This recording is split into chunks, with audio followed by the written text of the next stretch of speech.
Hey everyone, welcome to the rollout. I'm Lindsay Rousseau. And I'm Genevieve Marie. Hello and welcome.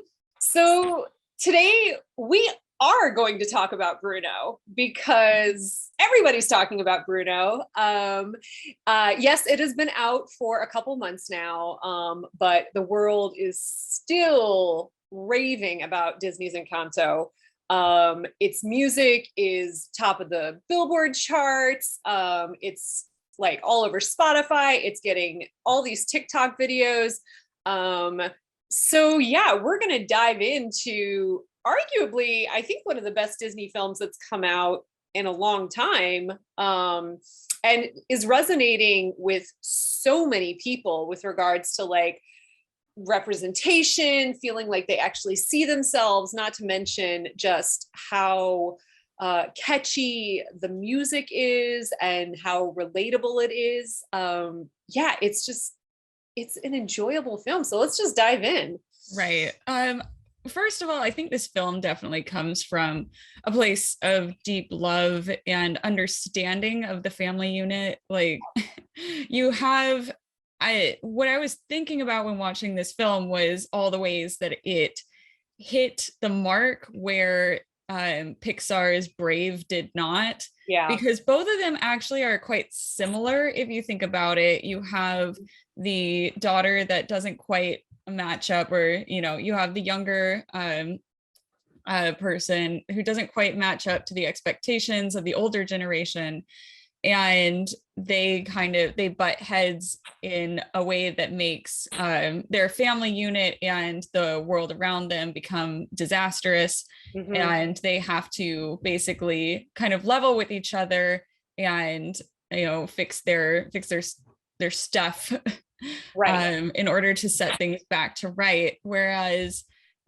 in Brave, it was I could see where a lot of people just didn't really connect with those characters because it didn't feel grounded in a way that Encanto did. Encanto, Okay. you're dealing with issues that are far more relatable, like always having to be the strong one in the family, or never quite matching up, or always having to be perfect. All those familial pressures that that you can feel in a modern day setting. Whereas in Brave, like she doesn't want to like have to marry a prince. She wants to be like a shooty shooty warrior princess, and that's a couple steps removed from the heart of having like familial issues, having issues with somebody in your family or multiple someones in your family, and having to actually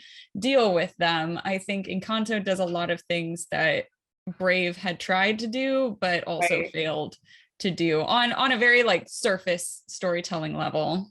Yeah.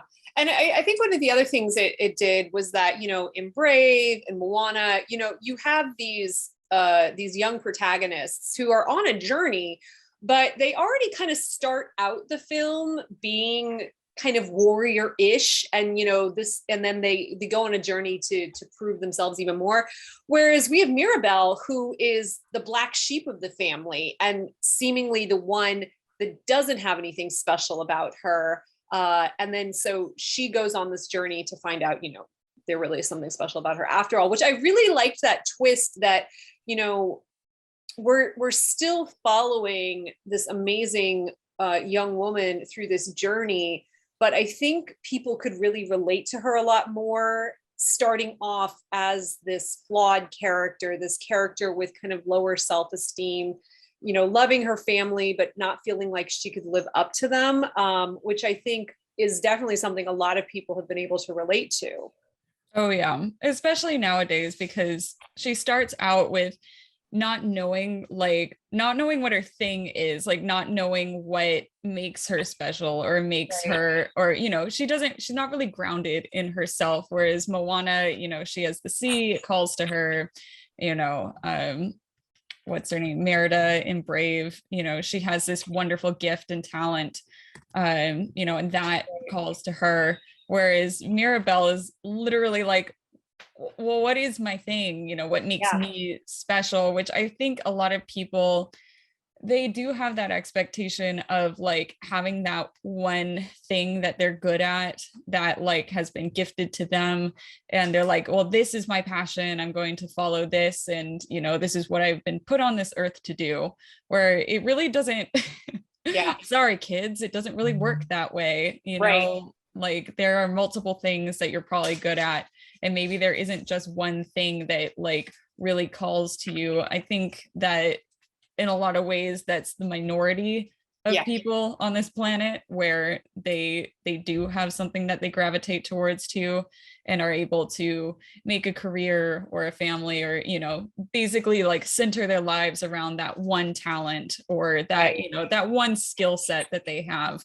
And so with that, I think that really helps Encanto and Mirabelle herself be more, you know, be different than other Disney characters. Right. Yeah. And I think it also helps her be a bit, you know, more human. Yeah. And that's, I really like that about this film, because it also reminded me of Brave, in the way that Brave disappointed me in the fact that you have this promise of a big adventure, but it only stays central around the castle. Right. Whereas in this movie, you kind of know that you're not going to be going anywhere. The whole drama, we'll call it a drama, the whole drama takes place in the house. Right. And I never felt like I needed to go anywhere else. There Right. was nothing, there wasn't a lack for me as far as the location and the setting.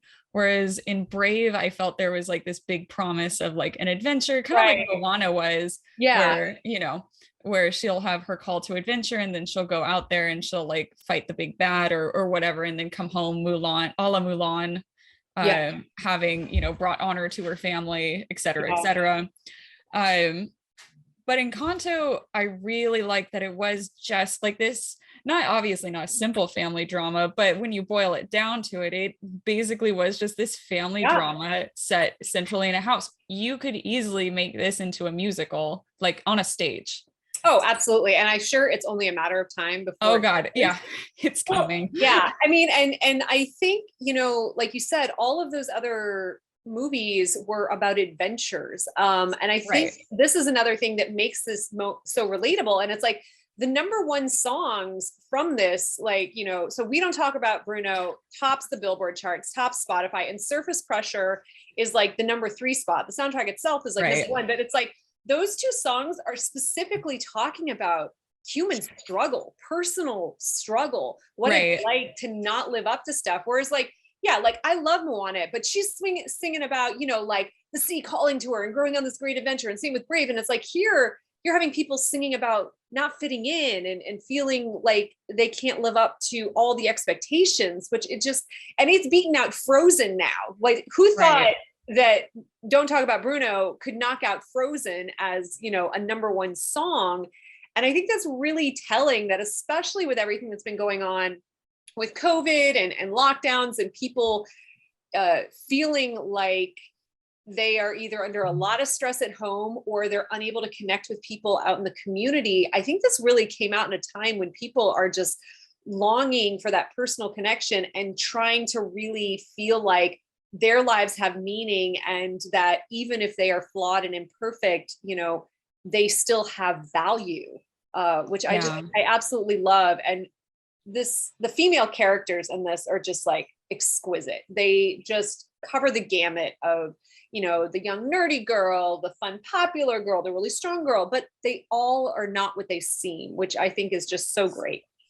Right. I like that, you know, each member of the family, you can see the cracks. Yeah. You know, like they take a little time to explore each one. Not everybody gets the same amount of screen time. But I really do like that they highlighted the two sisters. It's Lisa, right? Who's the strong one? The strong one? Yeah.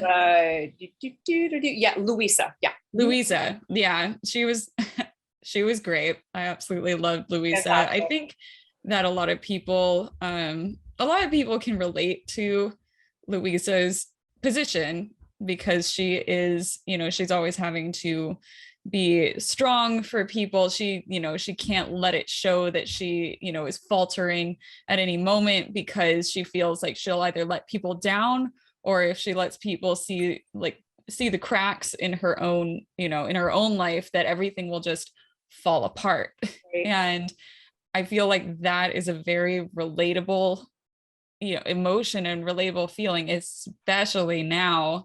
um, especially now, and especially for people, yours and my age, where, we grew up watching Disney and watching cartoons and stuff, and now we're into adult animation. But we have this idea, when we're younger, that we're invincible, and we can do anything. And then when we get more responsibilities, at our age, especially with our family members, that it can feel that way a lot of the time, or some of the time. And of course, with the love, love is also work. It's also being able to fill in those cracks, and keep everything still stable. And but yeah, I really loved her character. Bruno was a delight. Oh my gosh. And John Leguizamo, of course, was fantastic. I mean, the casting in this was really well done. And obviously Right. the directors, producers, from all the articles that I've been reading, they did so much work to make sure that this was as authentic as possible.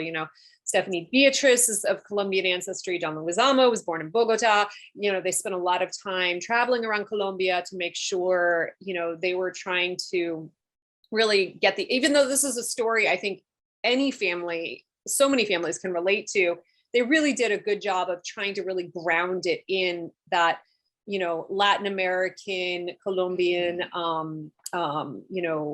environment.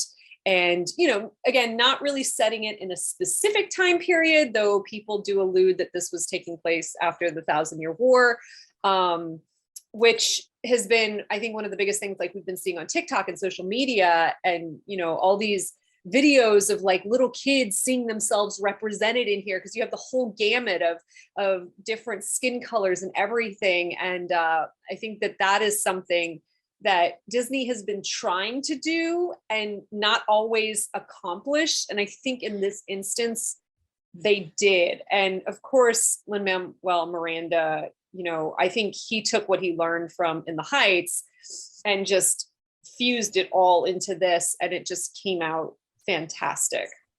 Yeah, there were several articles that I read where, the the creators, the people who, wrote the music and who also wrote the score, were talking about that they weren't just the only person of color in the writer's room at that point, they weren't just the only person of color in the room. And not only that, they also weren't the only person of color who has the background of the story that they're trying to tell in the room, which was great. And that is exactly what we have been saying that needs to happen.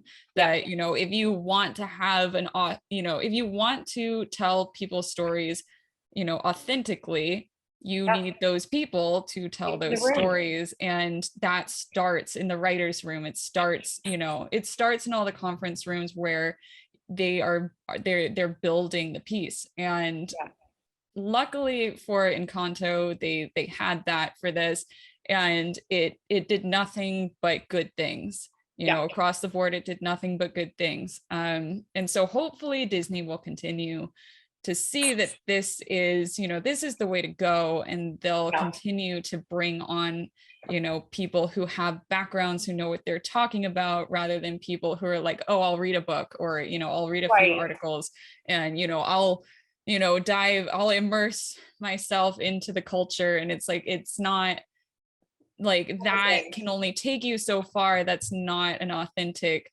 look at it. It's still looking at it from a different lens, and they did a great job with this. One of my things when I was watching it, I was like, this is literally a haunted house. They live in a haunted house, and they also have essentially a ghost in their walls, And I really liked that aspect of it, but you know, it was to the point where obviously the house was, you know, was with them, and it was, you know, working with them, and you know, it loved them.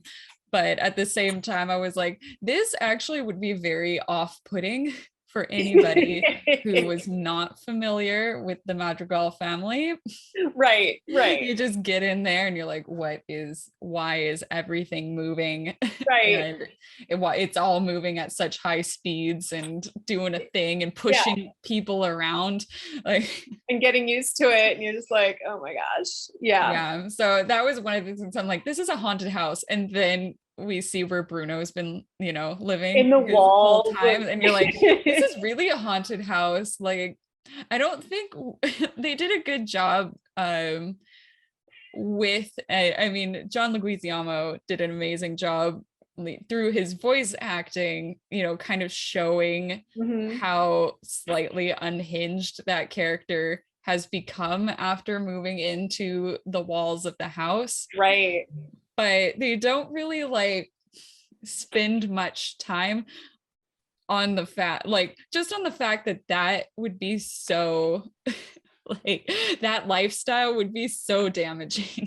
Right, exactly. And which is absolutely like no fine. They did not need to do that, but right. like, that's like one of the things that's just like going around in the back of my mind. Like, you know, after you watch something and you're like, oh, that was great, and then you have the afterthought just kind of like racing around in the back of your mind of the existential nightmare it would be to live in the walls of your house, right, and have your entire family not realize that that's where you are. Right, exactly. And not being able to connect with people and communicate with people, and you're talking to mice, and Right, exactly. And then I was also thinking, I'm like, oh no, this is what a lot of people's quarantine looked like. Right, exactly. I mean, and it's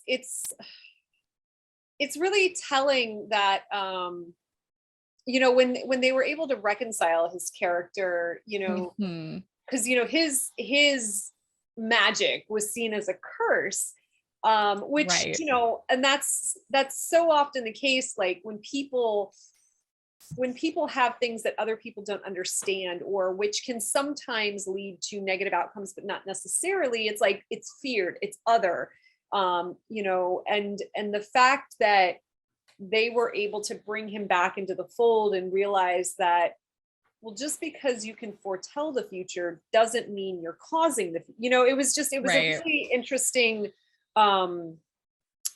way in which they brought all that together. And obviously we saw a ton of growth from the grandmother, you know, kind of remembering where she came from and going back to her roots and understanding that, oh my gosh, you know, all of this love that I've been putting into this family has actually been suffocating them. And finally, when I'm able to release that power, I'm able to let these children blossom and grow and truly be themselves and not who we think they should be.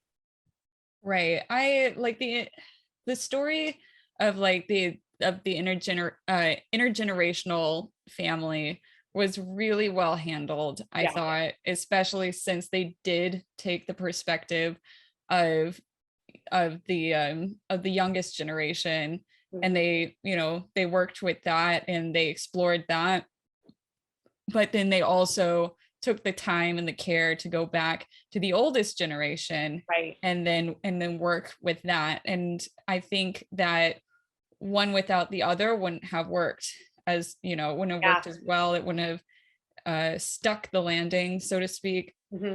I thought that was really great, and it really does make this entire movie something for the, you know, for the whole family to actually really like, and you know, and to connect to, not just like, but also connect to and take something away from it. I loved the detail in this film. Just like the visual detail of this film, like the color palette was gorgeous. It was just so warm and bright and beautiful, and like that's that's what made the haunted house like welcoming and just, you know, really fun and inviting. even when you're back in the walls, like, yeah, or when you were in the tower, uh the Bruno's tower, Yeah. it was still, very interesting. It was still very warm. You didn't really dip into a cold color palette that Right. often in this movie, which I thought was very interesting, because that also made it so that none of the family members were quote Right. unquote othered, or pushed away or seen as bad. Yeah. And I really enjoyed that. I thought that was great. I thought the little details, like the butterfly on Mirabelle's outfit, Yeah. was really cute, because it mirrored the butterflies and the magic and the candle and the vision, and all of that was very cute. Even down to the details on the grandmother's dress, like Yeah. they do a close-up of her cuff of her hands, and on the cuff of her dress is little embroidered candle flames. Yeah. And I thought that that was really cool. I mean, everybody like has something about them on their clothing to denote like what their Yeah. gift is. I mean, the grandmother's gift, is obviously the miracle, but you don't really that's kind of hard to represent, so they use the Yeah. candle. Yeah. The shapeshifter had chameleons going down his poncho, Yeah. and that was really cute. But yeah, everybody had something to tie them into the world, just a Right. little detail, and I would have hated to animate this. I know so many. Yeah.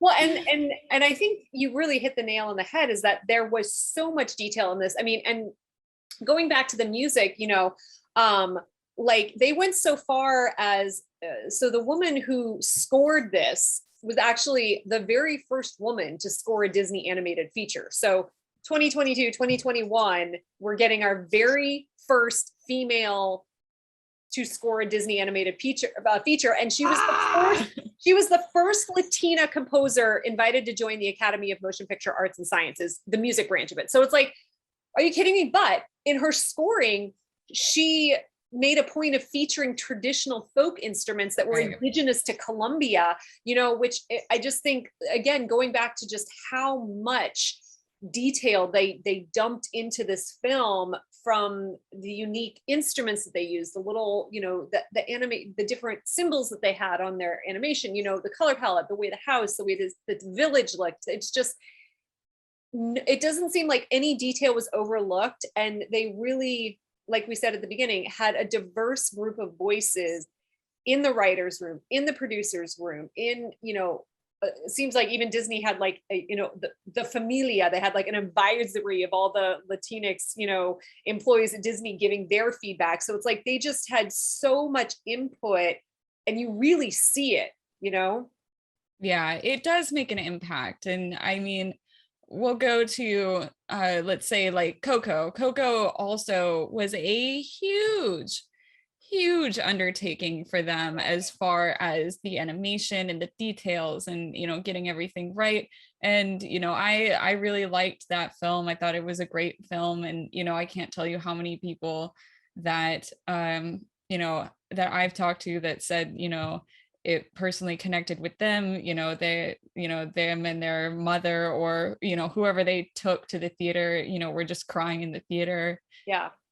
It's really good to have these projects that people that they are working on, and that they can kind of put them in their own little, I guess, little pods, and let them just kind of mature and gestate and become what they're going to become. Right. Just allow people to tell their stories, and then put that up as your next feature film. I'm really getting tired of having these movies being pumped out, and having them, as I've said many times before, it seemed like the Play-Doh spaghetti factory, where it's just like, oh, this works, that works, this trope works, people like this character, let's take this property and like we'll just make something Right. sort of slapdash out of it, like the live action Lion King, you Yeah, know, which all of their live nobody needed action that. series. Yeah, You know, even the ones that stand out to me, like Cruella,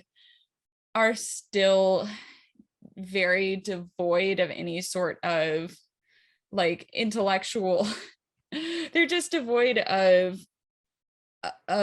being art, really, yeah, like of being a statement or being something that does more than just entertain, you know what I mean? Like it doesn't really speak to me. Like the live action Lion King doesn't speak to me on any level, no, any no, personal level. The live action Aladdin doesn't speak to me on any no. personal level.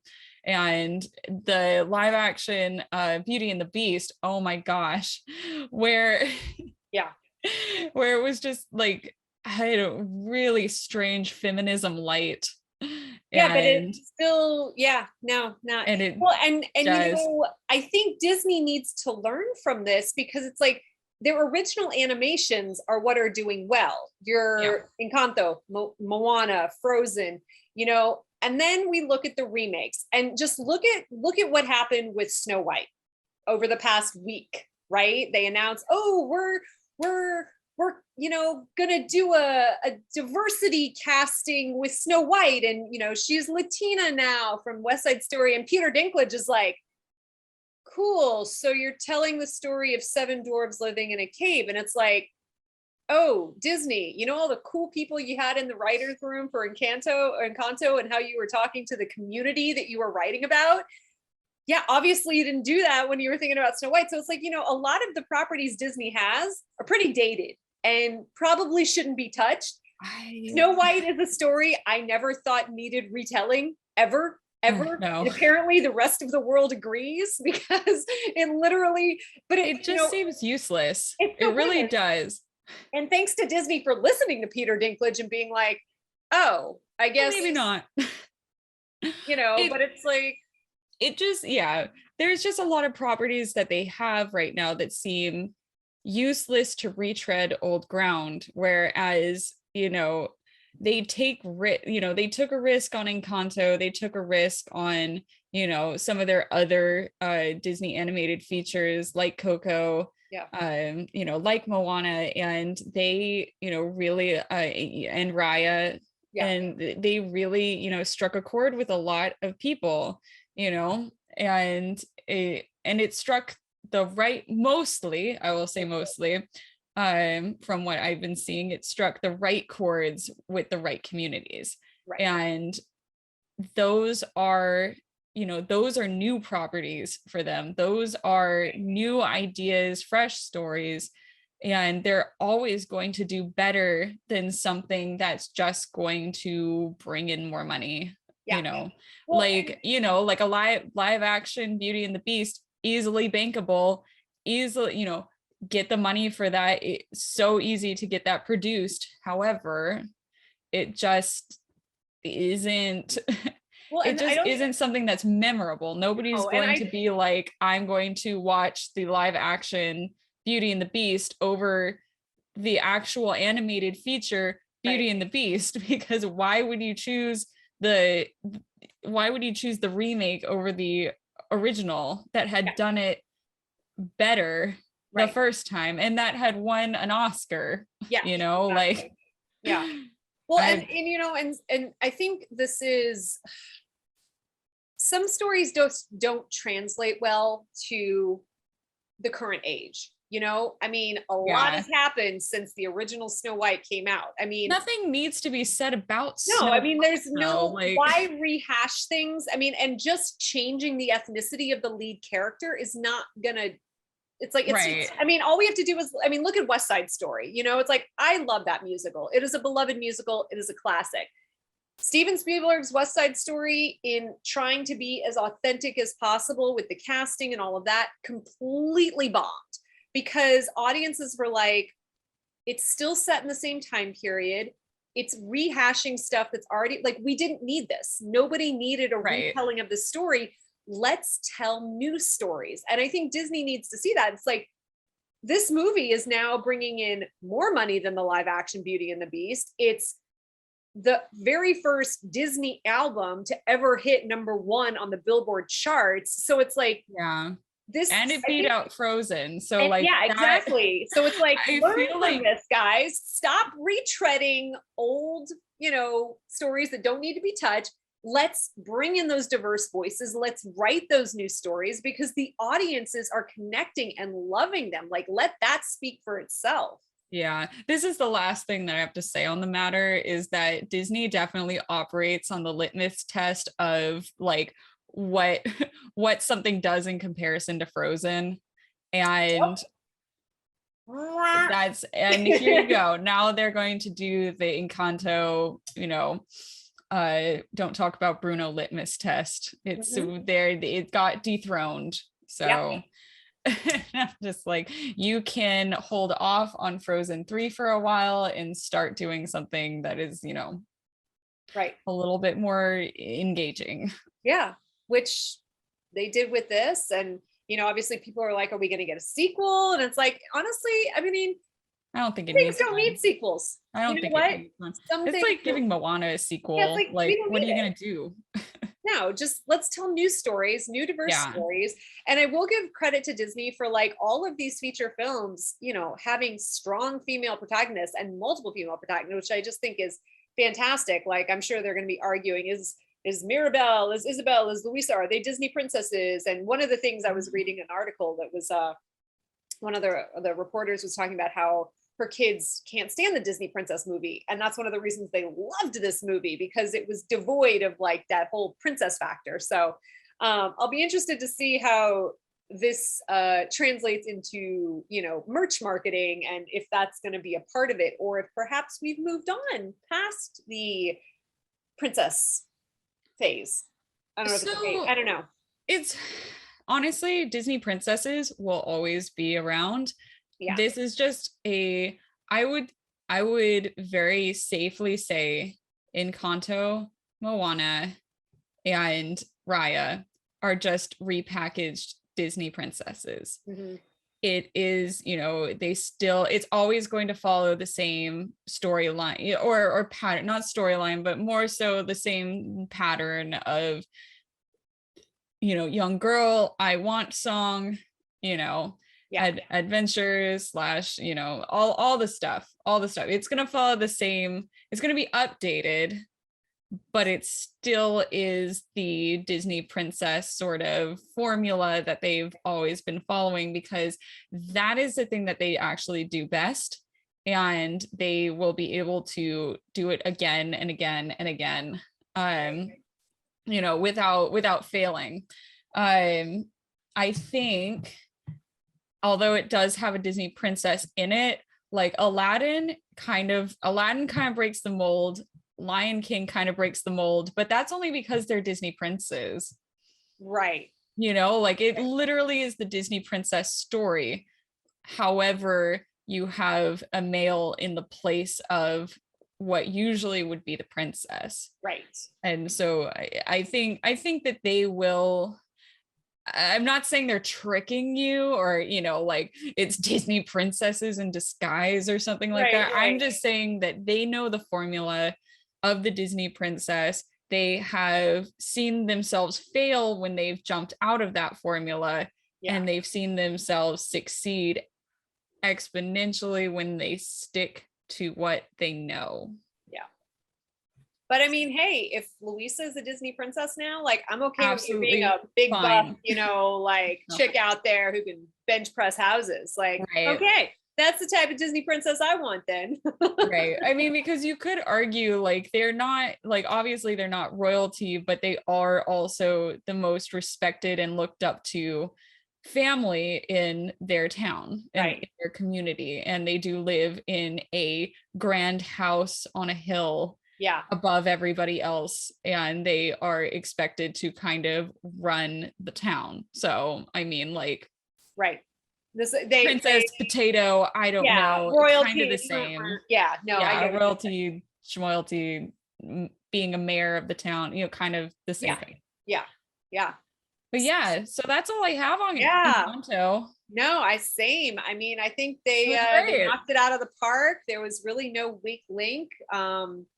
Yeah, if you haven't seen it, apparently you're like the only one, because I guess most Yeah, people have seen it 5 times now, if that. But it definitely is fun for the whole family. Adults will connect to it, kids will connect to it. The songs will be right, stuck in your head for weeks, but honestly, I'm kind of okay with that. Like, it's a good earworm in this case. We'll see what happens right, at yeah. the Oscars. Is Miranda going to go on to be, part of that elusive group of people who have won Tony, Emmy, Oscar, and uh, whatever the other one is, who have won all of them? We'll see, because Kids Choice Award. Kids Choice Awards. I don't know, but yeah. So I guess we'll just keep an eye out at the Academy Awards and see how it does there. For whatever that's worth. I think obviously it has won the At this public. point, yeah, it's just It like has won in the court of public opinion, regardless of what the Academy says. So yeah. right, awesome. Well, if you liked our video, please, like, subscribe, leave a comment down below. If you didn't like it, also leave a comment down below, help our algorithm. We upload every Friday at noon Pacific Standard Time. And just thank you for being here. Yeah. And we hope to see you in the next one, and have a great day. Hi guys. Bye.